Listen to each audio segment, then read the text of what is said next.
Daily Bible reading, Deuteronomy chapter 23. No man shall marry his father's former wife, so as to remove his father's garment. No one whose testes are crushed, or whose member is cut off, shall be admitted into the congregation of the Lord. No one misbegotten shall be admitted into the congregation of the Lord. None of his descendants, even in the 10th generation, shall be admitted into the congregation of the Lord. No Ammonite or Moabite shall be admitted into the congregation of the Lord. None of their descendants, even in the 10th generation, shall ever be admitted into the congregation of the Lord. But they did not meet you with food and water on your journey after you left Egypt, and because they hired Balaam, son of Beor, from Pethor of Aram Naharaim, to curse you. But the Lord your God refused to heed Balaam. Instead, the Lord your God turned the curse into a blessing for you. For the Lord your God loves you. You shall never concern yourself with their welfare or benefit as long as you live.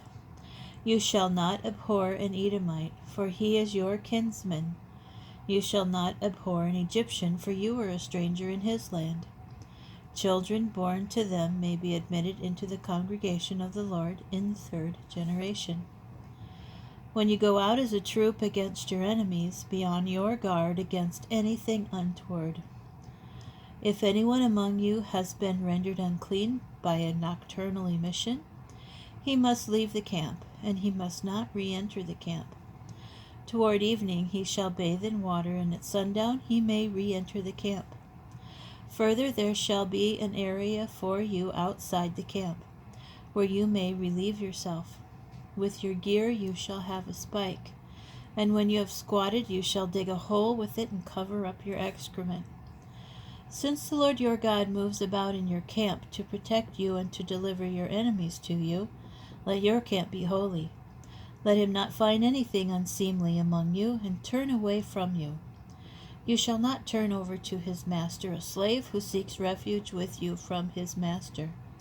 He shall live with you in any place you may choose among the settlements in your midst. Wherever he pleases, you must not ill-treat him. No Israelite woman shall be a cult prostitute, nor shall any Israelite man be a cult prostitute. You shall not bring the fee of a whore or the pay of a dog into the house of the Lord your God in fulfillment of any vow, for both are abhorrent to the Lord your God. You shall not deduct interest from loans to your countrymen, whether in money or food or anything else that can be deducted as interest. But you may deduct interest from loans to foreigners. Do not deduct interest from loans to your countrymen, so that the Lord your God may bless you in all your undertakings in the land that you are about to enter and possess. When you make a vow to the Lord your God, do not put off fulfilling it, for the Lord your God will require it of you, and you will have incurred guilt, whereas you incur no guilt if you refrain from vowing. You must fulfill what has crossed your lips and perform what you have voluntarily vowed to the Lord your God, having made the promise with your own mouth. When you enter another man's vineyard, you may eat as many grapes as you want, until you are full, but you must not put any in your vessel. When you enter another man's field of standing grain, you may pluck ears with your hand, but you must not put a sickle to your neighbor's grain.